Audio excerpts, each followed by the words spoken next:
What up, what up, what up, what up? It's me, L Teddy 27. Good as night, right about the hood. Oh, dear God, I'm already eating a drink. Look a damn mess, just a damn mess. No means no, and yes means no. What up, what up, what up, what up, what up, what up? What's good? What's up, people? What is up, man? What's up? It's me. I'm back. Y'all know who I am. I'm L Teddy 27 and I'm back. I'm back, y'all. I'm back. We're back for another review. This is going to be our review for Greenleaf Season 5, Episode 7. This is entitled The Seventh Day. Now, listen, a lot happened this episode, so let's get right down to it. So we start off with Darius getting bailed out of jail. He's getting bonded out by Grace. Apparently, Bob Whitmore done got it set up that he was high on PCP and driving, and they tried to arrest him, and he resisted arrest and all of that. You know, some trumped up charges. We know it ain't really happened. But that's what Bob Whitmore tried to get him down with, and she had bailed him out of jail. Anyway, so Darius gets out of jail, and Darius like, well, I got some stuff to do. She was like, you ain't going home? You've been in holding cell all night? He was like, nah, boo. We is going. I'm going over here to go find out about this family that I was telling you about before I got ceremoniously taken down. And so I need to go get all of the information I need to get on Bob Whitmore and this Eatonville Linden. So that's what he's going to go do. So after that, she says that Grace says that she's going to go meet and with Aaron and discuss the fact that what was the name of the company, City on a Hill or something like that, was involved with Harmony and Hope, and Jacob and Carissa did not know. And if they can get that information, then they could probably get an injunction on the demolition to halt the demolition of the church until they get everything sorted out. So she's going over there to Aaron to get that done. And so they say, okay, let's get to work. So they leave. Then we down at the Greenleaf Estates, okay? Down to the Greenleaf Estates, Bishop tries to give May his original engagement ring that he gave her when they first got married. Now, I knew, if y'all recall, let the record show, when you're as right as much as I am, you don't have to brag about it. Let me say that again. When you're as right as I am, you don't have to brag about it. Now, when I saw Bishop doing all of these things to try to say, okay, let's get married today or whatnot, I said, oh, they about to kill this young man off.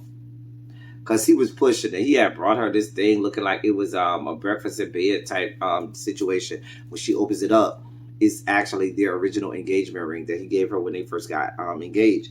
And she was like, man, I ain't willing to get married, not until you agree with me that we at least got to try to do something for this Tara chick. Maybe this land that we own, off some land that they own. She was like, maybe we could sell that land and use the money for that land to give it to Tara. You know what I'm saying? And he was like, listen, if we give her anything, that is like us admitting that that's an admission that, you know, I was involved in her dad's death. And I'm telling you I wasn't. And I'm not down for this.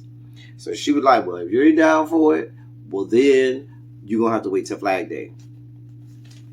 So they're going to wait till Flag Day, honey. Then we see Zora goes in there to talk to Jacob, okay?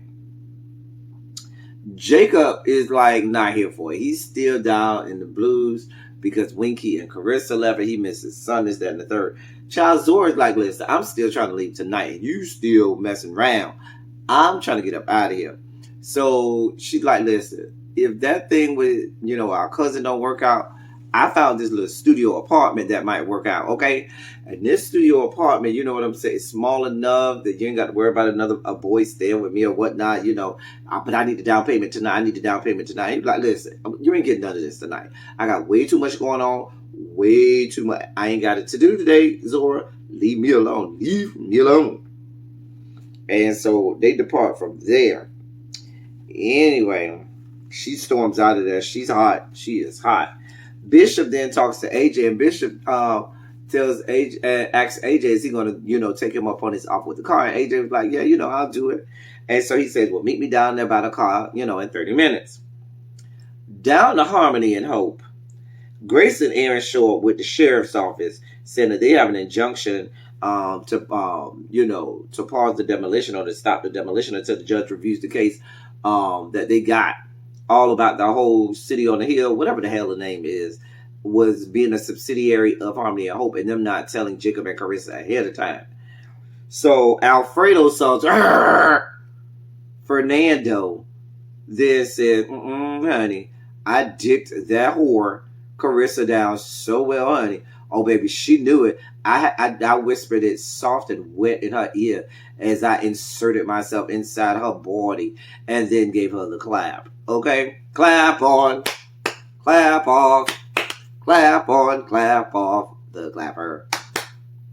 As I was, depositing the clap inside of her, I told her, soft and wet in the ear, that we were a subsidiary of Harmony and Hope, and she was all okay with it, honey. She knew. And so Grace is like, they didn't know. A matter of fact, I'm gonna call my brother right now. So she calls Jacob. Jacob, did you know? No, I didn't know that was a subsidiary of Harmony and Hope. Did Carissa know? No, I don't think she knew. I think she would have told me. Jacob calls Carissa. Carissa says, oh, sorry to tell you, Jacob, I know. And Jacob immediately, you could tell, is so angry and so incensed that she would keep that from him. Because he's like, we can stop the demolition of the church if you have, if you tell me that you didn't know. And she was like, I'm sorry, I knew. And you didn't tell me? Oh, he is up and set with her, honey. Up and set.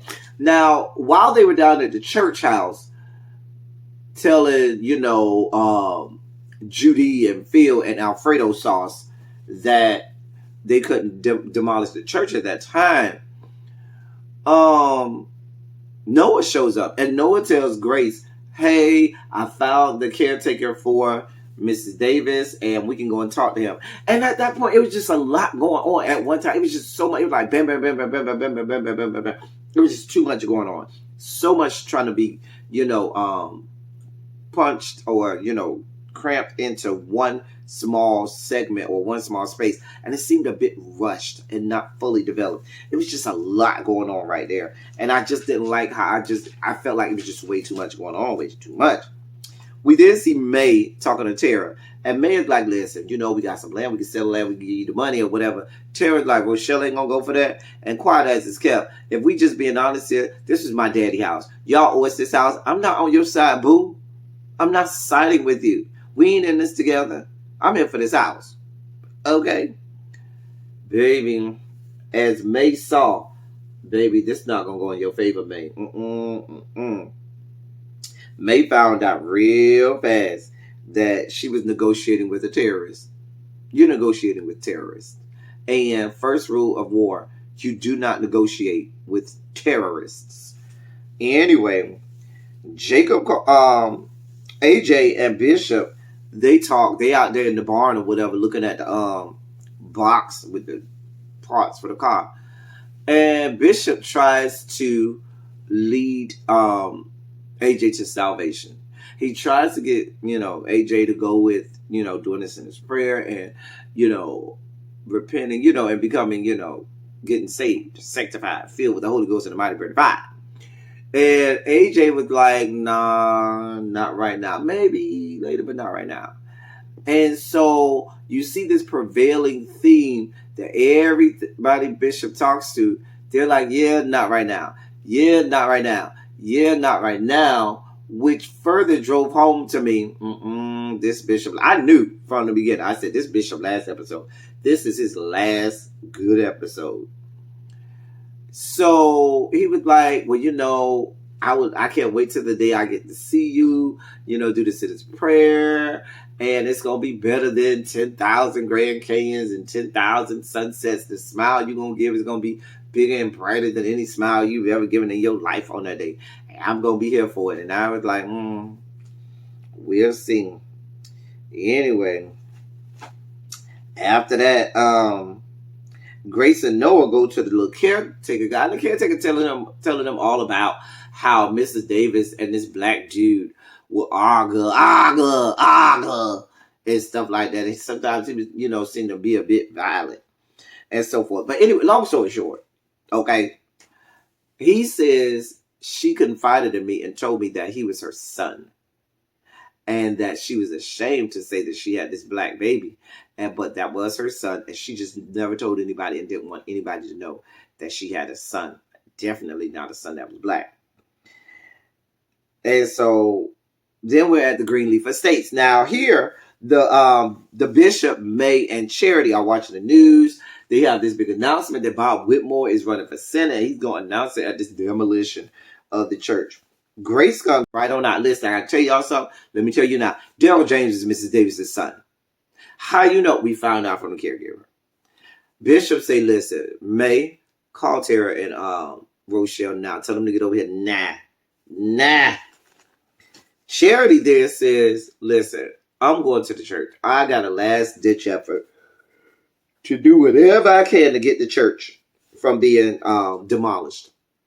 So next thing you know, we see Zora in there talking to Sophia. She's trying to get Sophia to give up going to Hampton, move in with her in New York City, and get Sophia's mom, Grace, to pay for it all. How that's gonna work out, Zora? Girl, you're reaching. Girl, you're reaching. Anyway. Then we see Tara and Rochelle. They down to the Greenleaf Estates now.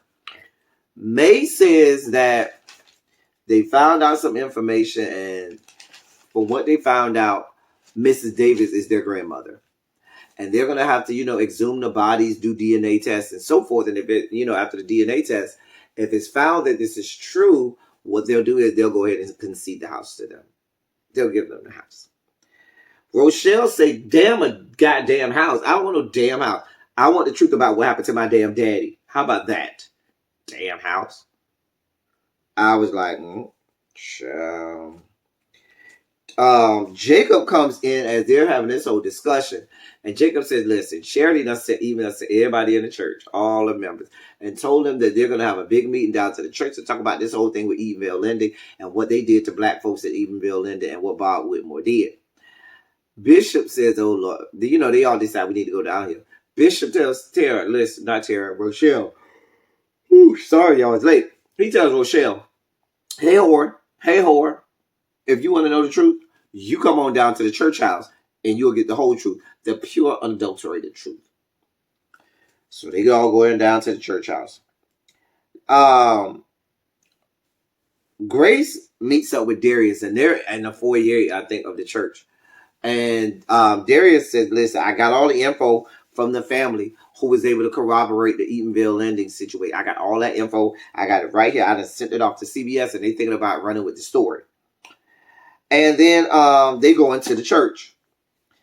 While at the church, Bob Whitmore is telling the people, don't believe all of the hype. Don't believe all this stuff y'all hearing about this Eatonville Linden, this, that, the third. It really wasn't that. We was really out here helping black people. Grace and Darius come in and say, no, you wasn't. You was in there swindling the black people. Here's the proof. Here's the evidence. Here's the number. ... You work with Phil's mom, and she's the signator on all of these loans. Okay? You ain't shit. Your company ain't shit. And so Phil jumps up, and Bob thinks Phil is going to be on his side. And he's like, yeah, I'm glad Phil, you're finally stepping up to, step up for me. And Phil is like, you know what? My mom on her deathbed told me that she didn't think God would be able to forgive her for something. She never told me what, but I think I know what it was. It's this fuck shit and fuckery and fucktitude that you got going on, Bob Whitmore. I mean, he didn't say that in the church, but I'm saying that. Anyway, Bob is like taking it back. Like, Bob is like, I know you done. Phil then tells Judy, bitch, give me my motherfucking ring, you stinking ass whore. I mean, he didn't say that, but that's kind of my translation. This disrespectful ass piece of a whore. Let me tell you how disrespectful she is. Instead of throwing the ring to the ground, throwing it at him, she takes the rings off and does one of these. Throws it to the ground like it's trash. I would have been not as mad if she had just taken the ring and violently threw it down. Because that means that it meant something to her. And so she was angry. But she didn't even do that. That woman took that ring off slowly and let it fall to the ground. Just disrespectful. Just a mess. Bishop then comes in, and Bishop has his monologue, his soliloquy. Bishop has his swan song, his last sermon, and it's a sermon of forgiveness. Baby, he was giving me Jimmy Swaggart circle. What year was that? 1990 or something like 89 or 90. It was either late 80s, early 90s. It was like 89, 90, or 91 when Jimmy Swaggart got in front of the congregation on television. Forgive me, I have sinned. Baby, that's what Bishop gave me, okay? He's confessing all his sins. He tells the truth. He says, listen, Matt told me to go talk to Miss Davis. I went to Miss Davis. And Miss Davis said, listen, I like your church and I want to do something. I hear your church is great. I want to do something right before I die. And he said, yep. She told me that her son died, that somebody died in the fire. He didn't know it was her son. He did not know that. I think he said he didn't know it was her son, but I think maybe he did know it was her son. But anyway, he knew that there was a connection to Daryl James. I don't know that he knew it was her son, but I know y'all will correct me if I'm wrong. But the thing about it is, it was all supposed to be because she wanted to do something right. I mean, we also know that because her racist ass didn't want to be known for having a black son. And now that he's dead, and if there's no will leaving it to this young man who's dead, then that means that nobody has to know that she had a son. So she can basically wipe out the fact that she ever had a son. Anyway, Bishop is saying, yeah, Rochelle, that ain't what you wanted to hear, but I ain't had nothing to do with your daddy there. He then goes on and tells the church, greed and, the hunger for success caused me to make some failed steps. And that's how y'all ended up underneath this foolery that is harmony and hope. And I apologize. And, he gave this last line where he says, I was supposed to be, showing you all what is possible with God, but I ended up showing y'all what is inevitable without him. And, Corinne gets up first and says, no, Bishop, you showed us more than that. And all the congregation gets up and they start supporting the bishop. This, that, and the third. Bob tells Phil tells Bob, hey, boo, this might be a great time for you to make your exit. Okay. Anyway, they get the hell on out of there. But before he got on out, Bishop told Bob, listen, your days are numbered.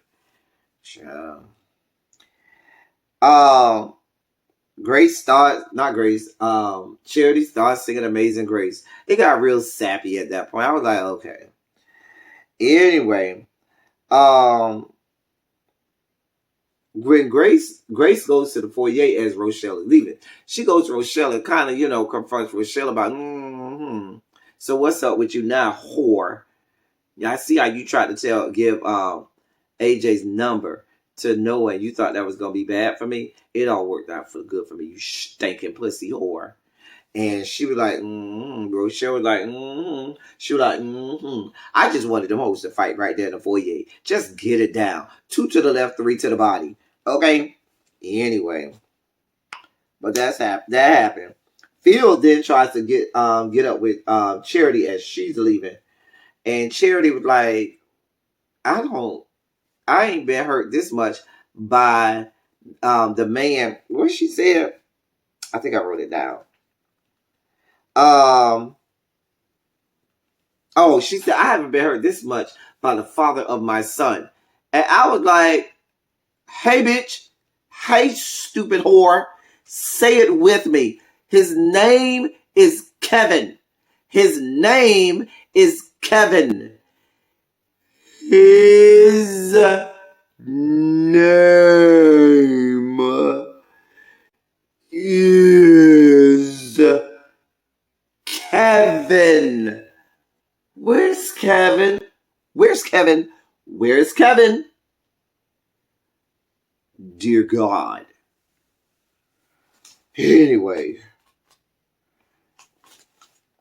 she says she ain't gonna never trust him again. He can get up out her face. She's not gonna forgive him. Bagger and leaves and punches it. I think that gave her a good feeling inside. You saw her turn around and smile good. She was like, yes, God, I read him down. Child, we still don't see it for you, Charity. His name is Kevin.